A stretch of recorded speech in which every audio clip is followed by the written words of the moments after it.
Hi, and welcome to Art and Up, South Asia's first independent visual culture podcast, with me, Kamaini. On this Independence Day episode of Art and Up, we'll be talking about 2024, Notes from a Generation, a multimedia project created by photographer Prarthana Singh and writer Snigdha Poonam, our guests today. Before we continue, I'd like to let our listeners know how to access the material accompanying our conversation. To view the images and other material being referenced and discussed in the episode, click on the link in the show notes to access the guide. You can also find the link to the guide for each episode in our Instagram captions and tweets. Over the course of 5 years, the two artists traveled all over India, photographing and interviewing people between the ages of 18 and 25 to develop a composite picture of a young nation heading into what would arguably be the most important election in independent India, the one that we just voted in 2024. Earlier this year, right before we headed to our polling stations, Prarthana and Snigdha mounted a show of this project at Tank Gallery in Mumbai, curated by Sky Arundhati Thomas. It was described as a series of portraits accompanied by a special soundscape that gives a glimpse into the inner lives of the young individuals that are a part of the exhibition. The series asks, what is a citizen? The young people appearing before the lens and being interviewed? Of course. Those documenting them with cameras and voice recordings? For sure. But also, the ones seeing the photographs and listening to their stories. Together, a citizenry emerges. On this Independence Day Art and Up, we'll be discussing how and why Prarthana and Snigdha made 2024 Notes from a Generation. We'll also be listening to snippets from their sound installation. Let me briefly introduce you to our guests. Prarthana Singh's work explores questions of feminine identity and gender, especially as it intersects with the fraught politics of nationalism in contemporary India. Her work has appeared in publications worldwide, including Time, The New York Times, The Guardian, and the BBC. She has exhibited internationally, most recently at the National Portrait Gallery, London. Her self-published book, Har Sham Shaheen Bagh, 100 Days of Resistance, was named one of the best photo books of 2022 by Lens Culture. Snigdha Poonam is a journalist and writer investigating trends in India's politics, culture, and society. She has worked for the Hindustan Times and the Caravan in Delhi and the Hindu in Bangalore. Her articles and essays have also appeared in the New York Times, The Guardian, Granta, The Atlantic, CNN, and the Financial Times. Released in 2018, her first book, Dreamers: How Young Indians Are Changing Their World, has won awards and nominations worldwide. Thank you so much, both of you, for coming to Art and Up. Thank you. Thanks for having us. Of course. So excited. Finally, we're on this podcast. Can you take us through the process of how your collaboration began, how you planned the project? The year was 2019, I think. That was our last election, and also a year that Snigdha and me worked on an interesting story for The Economist about a young man from a village near Lucknow who garnered an incredible TikTok following and then sort of became a hero in his town, and then also extending to Lucknow, and Snigdha profiled him and I had to photograph him. So initially, doing the story together, working on a reportage piece, I think Snigdha and me have done more pieces in the past few years together, and it's always exciting to work with someone, number one, whose work you admire. Snigdha's book, Dreamers, which I'm sure many people who are listening to this would know about or have read. I had read, I think, previously, and was very excited that, we could work on something together because I absolutely loved the book. And I just thought that the manner in which she approached storytelling and also being able to build a larger narrative through individual stories that were really so varied, but also there was a lot of commonality within them. And there was just a very kind of beautiful way in which she threaded all those stories together and built on this kind of larger, more macro perspective. So I read the book, we got to do this story together, and the elections happened, the results came, and I felt extremely bereft of all hope. Our country was suffering. The entire map was suffering. At least for me, the work was born out of heartbreak, And I reached out to Snigdha in a moment of vulnerability. And I think many of us felt that. And as an artist, many times, I think the one thing that perhaps that I turn to is like, is there a way for me to be able to just kind of take a hold of all those feelings and emotions that I'm having and really be able to put them into a body of work? And not that I knew at all what the body of work was going to be about, but, of course, just reaching out to Snigdha and saying, would you be interested in doing something together where we really put our ear to the ground? And can we really, find a way in which we, can listen and see in our individual practices, and then, of course, bring it together to then be able to present it to an audience so that, our findings and our research and our conversations and this just collecting of data and information can then be presented in a way to an audience that could then, of course, engage with it, which is a much later story of how we find a way to get the audience to engage with it. But this was the very initial thought. And I think Snigdha will tell you perhaps that within this phone call and her saying, okay, let's embark on this journey. If she knew what the next 4 years were going to look like, 5 years, actually, this 2019 when I made the phone call, then perhaps Snigdha would have said, no, I'm not going to do this. Yeah, she's right. It all began with that phone call. Had I known how challenging it would be for just two freelancers, essentially, to carry this out logistically from a health and safety perspective, because we carried this on through the worst of the COVID times. And I have never said no to any opportunity to sit and talk to people, because everything that has happened to me in my professional life has come from that idea of talking to people in so many different contexts. And so when she said that that's what I will have to do, I jumped in because I was working as a journalist. So if something would happen, someone would assign a story to me and I would just go and get that story. And I'd become quite good at it by that point. And that's a very different kind of practice that Prasna had in mind. And, when I'm working on a book or something of this kind, then I can take a step back, be more of a writer and to sort of try to capture the currents beneath the surface rather than, already knowing what the story is and try to sort of craft it and find an audience. So I think it was exciting to me, and that's why I said yes. Before we begin to unpack the formal and conceptual aspects of a project like this, would love to hear from you some of the more mundane infrastructural aspects of how you actually assemble a series like this, in the sense that I imagine there is a lot of work involved in finding people, in convincing them to pose for you, even something as banal as what kind of clothes they would wear, what kind of poses they would strike, and the physical logistics of organizing a shoot in different parts of the country. I can speak a little bit, of course, about how we eventually kind of tackled this project. One thing is making a phone call and reaching out to a friend and a journalist saying, should we take on a project like this? The other thing is to really think about how do we take it on and what are the logistics of this? What can we afford to do? I mean, entirely self-funded. Especially because, again, so that we can really have control over how we execute this project. So right at the start, I remember when I said, okay, how do we give ourselves some kind of parameters within what we are tackling? We want to bring in a diverse kind of cross-section of people between the ages of 18 and 25. How do we do that? Should we begin by going back home? Because that also meant that we had some kind of infrastructure that we could go back to. So going back home for me meant Rajasthan. My father is from Rajasthan. My parents currently live in Jaipur. And so we say, okay, let's begin with Jaipur. Also makes our execution of this project perhaps slightly simpler because, again, we have a base. And therein, Snigdha's contacts and her very, incredible, so many years in journalism really helped us. We worked with NGOs, we worked with local journalists, we worked with local fixers, we had casting agents, we had a lot of people who we brought into the project to really be able to help us, cast in a way. Snigdha and me, we come in, we photograph and we interview at a later stage. The work has to be done before. So there was a lot of research and exchange and ideas of who could be the right person and who, could we bring in.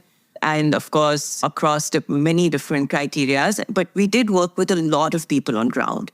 And that is what really gave us a very robust kind of list of people that we could meet and interact with. So in Jaipur, we actually met over 30 people over a course of 3 or 4 days. And it was sort of like we set up a survey-style camp in a way.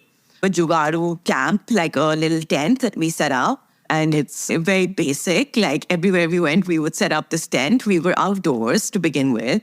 Our entire project is outdoors. Like we are either in a garden or on a rooftop or in a lawn of a hotel or a backyard, a friend's backyard, and then that's it. We have the space and we work with what we can. A lot of jugaad is involved when you're doing any kind of project. I wanted to make a very democratic, a very clean image, a portrait that everybody stood against the same backdrop. And I was able to allow them space to present themselves in the way that they wanted to. So coming back to your question about something like clothing, and when we invite them in, we really gave nobody any instructions about what they should wear. And I think there were moments when like the pandemic came and so much happened and we were like, perhaps we're not going to be able to make this work. But eventually we met over 100 people over the course of 4 years. I only wanted to add one thing, which is that she was very clear in her brief that the people had to be between the ages of 18 and 25. Now, if you hear that, you just think, what could go wrong? I mean, this is a country of people who are 18 to 25, literally hundreds of millions of people everywhere. But if you go to a place, and you can go anywhere, you can go to a college, you can go to a coffee shop, you can go to a coaching center, and there'll be people. But the danger would be that if you are just looking at, I need sort of 30 people who are between ages of 18 and 25, you'll mostly sort of get people who are similar in one way or the other, right? So there could be people who are probably going to the same college or come from the same community, even in our sort of, most of our cities, whether we're small towns like Jaipur or Ranchi or the big cities, like here in Bombay, each was like a nodal point for young people to come from. In the smaller towns case, people were coming from villages and much smaller, so tehsils and blocks and mohallas, and in the case of Delhi and Bombay, like literally people from all over the country. So how do you sort of, how do you make sure that you're getting as much of diversity in that 30 people that you're going to meet? That was where I would think that, that whole project centers on that work that went in before we even set up the tent and before we started having those conversations. We don't just want people who are, say, someone's an actor, someone is a student politician, and someone works at a car showroom, but also a housewife, a domestic worker. Where do you find them? You can't just go to a college campus and then recruit these people. So, to do through multiple rounds of looking and building a really long sort of chain of connections. And with young people, you'll often find that they're vocal and they'll talk, but then there's so many people who are not that comfortable, right? So I have done so much work on young Indians and political identity in protests and, movements, but then you typically sort of already are selecting for people who are going to a protest, who are vocal about it, who have set up a Facebook group. What about the people who have a political opinion or have something to say, but they're not comfortable with, putting out their views on Instagram or going to a political protest or fighting with someone on Twitter? So how do you find those people?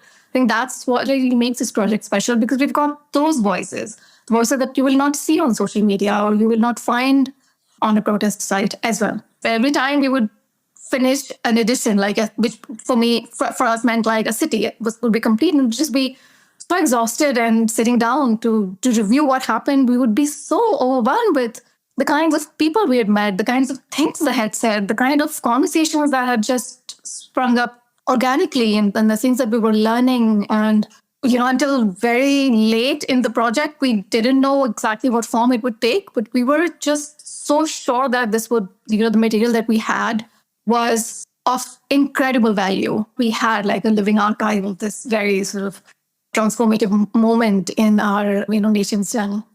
Some of the descriptions that you both shared very much evoke the early days of photography, this kind of long relationship with portraiture, for instance, ethnographic records, for instance. And today, with the way in which facial recognition technology seeks to capture the faces of citizens. And Prasna, I wanted to mention here your series, Harsham Shaheen Bagh, in which you photographed the Muslim women of Delhi who initiated the protests against India's Citizenship Amendment Act in 2019. I think it's also really interesting to think about what a surveillant form portraiture has been and these kinds of subversions of that a project like yours attempts to do.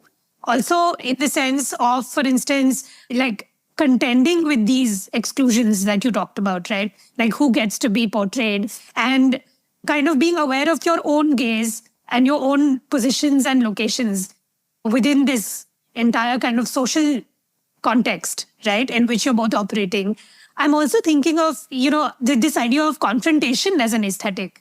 When you look at these images, for me, what really struck me was just this kind of reciprocity of the gaze and also the kind of being able to almost like read these emotions on all of these young people's faces.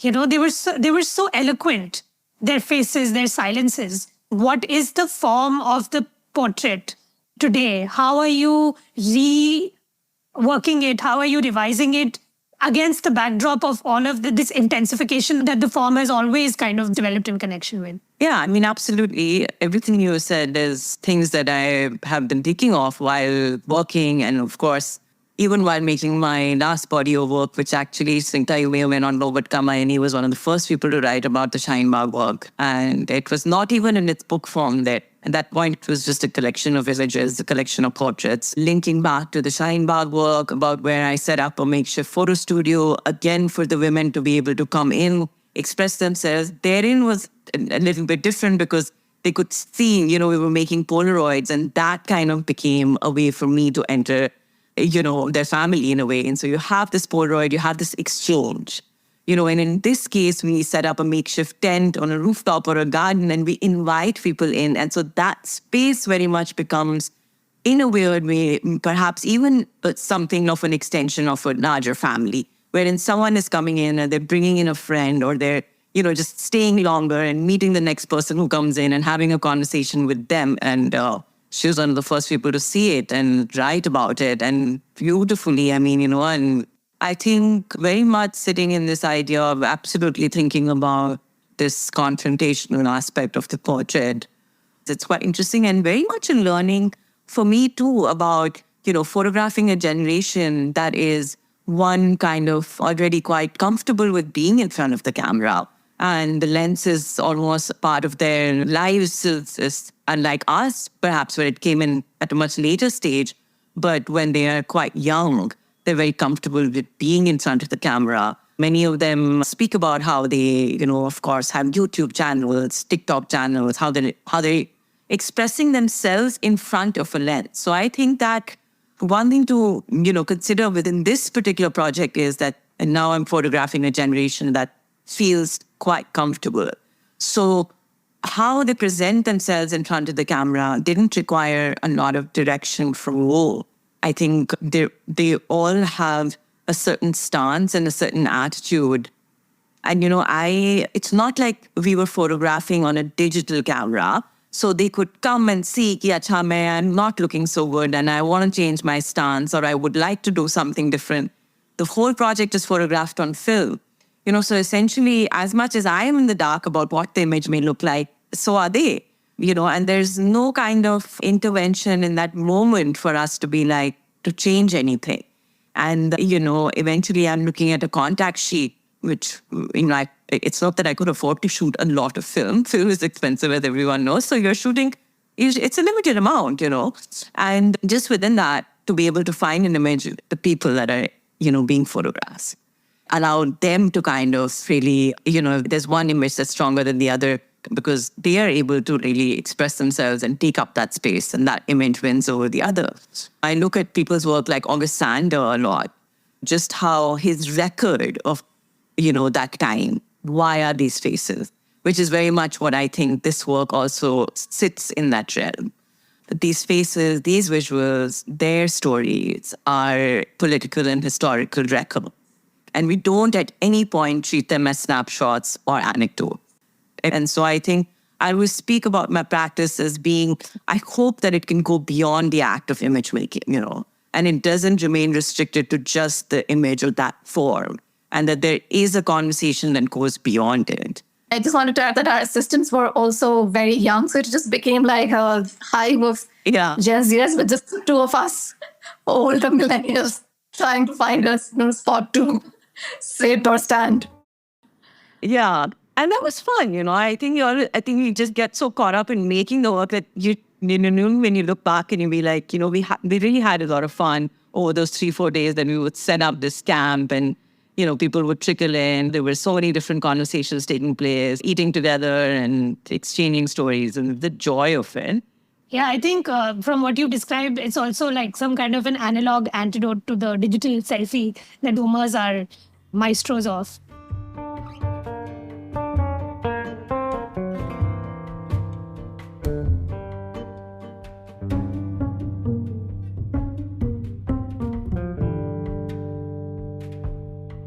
Snigdha, I wanted to ask you actually also about the idea of the portrait as text, because I remember reading Dreamers many years ago when it came out. And, you also, in a way, developed these detailed portraits of individuals through words.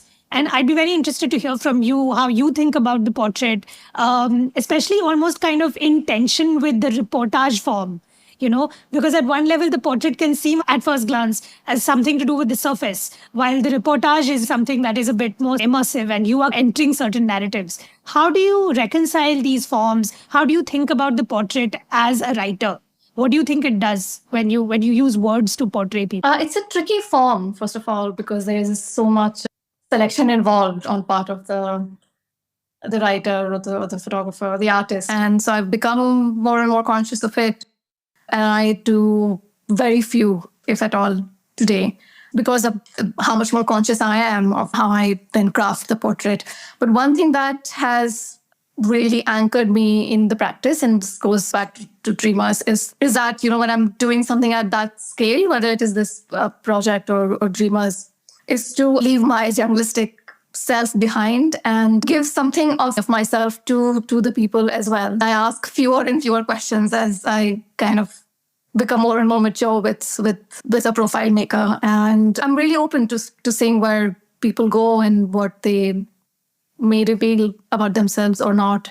And a lot of times I'll spend days with someone and it'll only be them asking me questions. And I think that kind of builds trust. I share a lot about my work and how it will appear. I'm never really able to explain the process. But yeah, I think trust and empathy and like a genuine relationship. Of course, you're there to make a portrait and that is what has brought you. And then, of course, the relationship kind of tapers off slowly after the work is done. But when you are in the moment, I think you just really have to be in there. And then something just magical happens every time. If I just forget everything else and I'm fully with a person and I surrender myself to whatever may take place.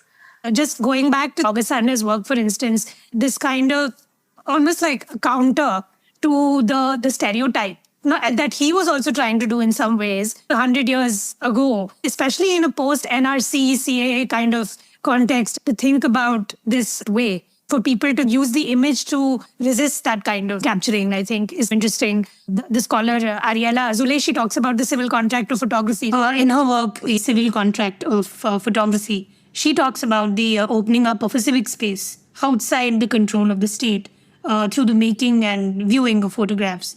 Of course, she's writing in the context of Palestinian statelessness largely. But the idea of producing and seeing photographs as a civic skill and civic duty would be interesting to bring in here, especially, again, acknowledging the Shaheen Bagh series as another such project. And I think in this work, it's really obvious where two citizen artists go and, form that contract on the ground with such a diversity of young people. In terms of the broader theme of the series, why do you think citizenship became such an important or significant frame for self-representation? We began doing the work in 2019, but the first time we meet people and interview them is January 2020. And then we go into the pandemic for the next 2 years.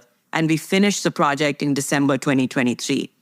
So essentially, the project is set between two major national elections. And then we show the work in March 2024, just as our election cycle is about to begin. We are very expansive to say we would love to make a portrait of what the future of this country could look like. That's an idea. But then how do you really fine tune that idea into actually being able to go on ground and then say we're going to speak to the youth, say we're going to speak to a lot of people between this age group, between the ages of 18 and 25, become first-time voters. Of course, something that very much interested us and comes back to your question of citizenship and why, we were at a juncture in our political and contemporary history where we were feeling in this moment that, it's very uncertain what the future might look like. But is there a way for us as citizens, as writers, journalists, and artists to individually really put in the work to perhaps just, like Snigdha said, an exercise in deeper listening? Was it different, Snigdha, to conduct these conversations for a project like this, in contrast to the more conventional sort of journalistic fieldwork that you do, in your day job? Yes. If there's a framework of for a story, then there are obviously you go in with your set of trusted tools, and it's very different to just sitting down with someone and letting them speak about whatever it is that it's weighing on their mind. And it wasn't so random. I did sort of have a template for myself. I think that my first question to each person was to tell me something about themselves.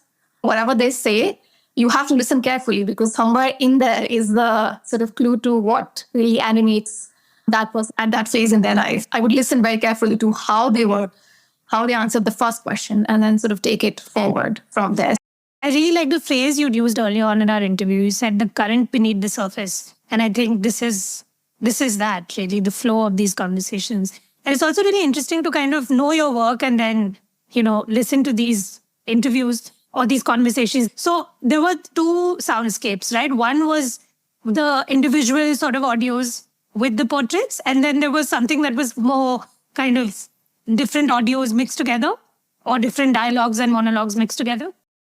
Yeah. So when you enter the gallery, you enter a main room, a large space, and where there were portraits. But, nothing was, we obviously made a very conscious choice to not connect any image and sound directly, So obviously to keep the show very open-ended, allow viewers to really look at the images, hear the soundscape in a separate, we built a sound room, which was essentially a space within the space with this hand-woven see-through cloth that you would enter a square room where there were two chairs and you had an opportunity to sit across a stranger and put on the headphones and then really delve into the lives of these people.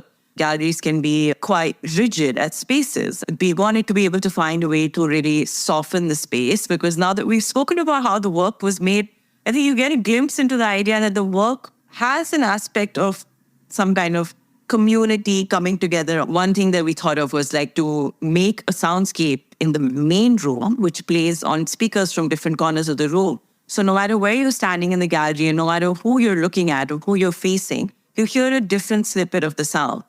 So the sound in that room was essentially just like a murmur.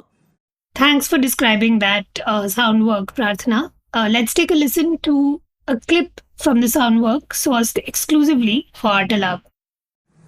My full name is Palash Gogoi. My age is 20. मेरा नाम सानिया मिस्त्री कयुमुद्दीन है और सानिया मिस्त्री कयुमुद्दीन और as कितनी है अभी? कयुमुद्दीन मेरे फादर का नाम है, मिस्त्री सरनेम है मेरा। एंड मैं 18 साल होने वाली 9 ओके। एंड खुशबू पूरा नाम कंवर, खुशबू कंवर। और आपकी एज? अपने बारे में क्या बता सकते हो मुझे इंट्रोडक्शन? Sabana क्या करते हो, कहाँ से हो? Which university? So what are you doing? 21. I did my schooling from St. Anthony.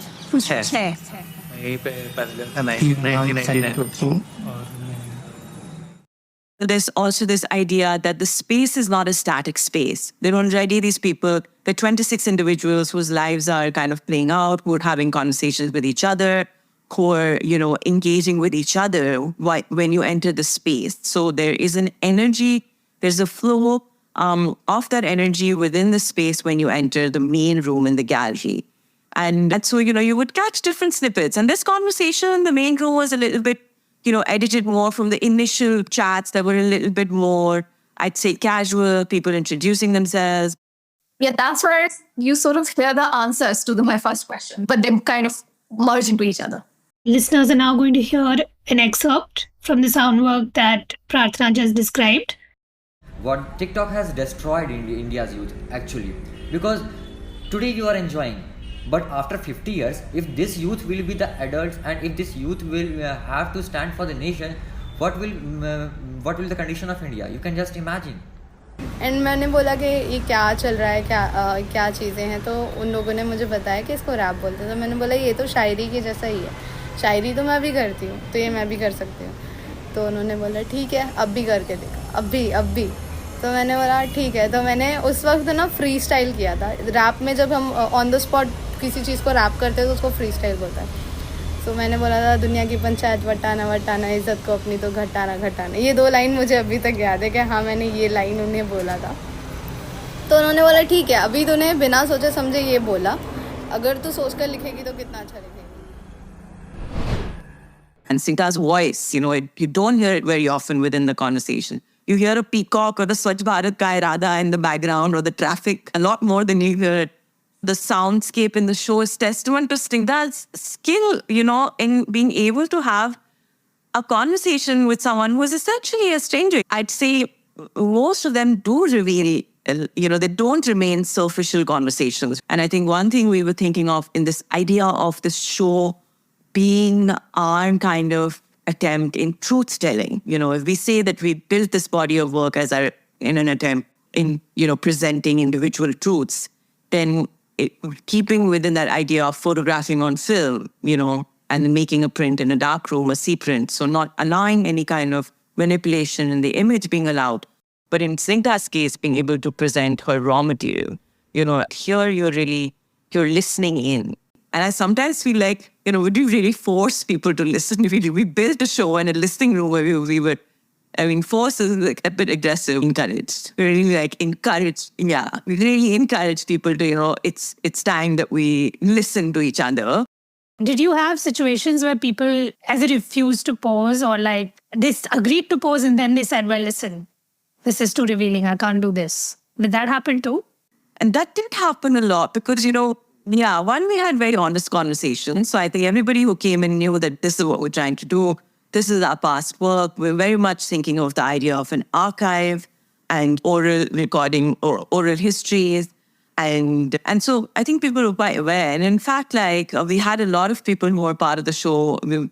That was honestly for me one of the best parts of making this work. Everyone was really happy to pose, first of all. And I think the only difference was that, some people were more attached to the project. And for some people, it was just something that happened in their life. It's really interesting because clearly because you both talked about trust as well. So I keep coming back to that as something that's sort of again, the long arc of trust as a civic condition, as a condition between strangers who belong to a certain community, in this case, a national community. And so much of a project is invested in recognizing that. So I think, really, really interesting to hear about all of these stories also having their own lives and careers. I lost touch with some of them because it's at that, they're at this very sort of shifting Transitionary, point in their lives. Someone finished college and got married. 2 or 3 people actually got married and then moved from a city to the other. But many of them remain in touch. And as you keep in touch with the protagonists of these portraits, there's this temporality of the portrait, which is in a way instantaneous, versus the kind of longer form engagement that you have while speaking to people and them disclosing parts of their lives and their selves. So that friction is kind of interesting. And also interesting to see how, because of the timeline of the project, which was just 5 years, but it's also a period in your life where you're going through big changes. So somebody we photographed in 2020, when we reached out to them in 2024, it was like, अच्छा मेरी तो शादी हो गई, अब तो मैं यहाँ नहीं रहती, अब तो मैं वहाँ चली गई, हो किसी ने अपना job बदल लिया है. I think that's also very much a part of making this work, It's like the work is, again, there's a movement within the project. Even the sound, when you listen to these conversations, each city has a different sound. And, you're hearing the backdrop background sounds, traffic ja raha hai, ya fir kahin pe kuch, it's, quieter, or you're hearing, the vendors on the streets. And so there is that idea that, the project is kind of taking place and it's shifting. And even within the images, very simply what we tried to do that was within the colors. So that there's 4 different backdrops within the images. And that also, one, of course, being that kind of shows Snigdha in my presence within the work, because we begin by going back to our hometowns and then we return to cities, big metropolis cities that we now call our homes. But that also kind of relates back to the idea of showing this kind of movement within the world. That, we go from Ranchi to Delhi to Bombay, we return to Jaipur, and there's this shift in color and this shift in the backdrop.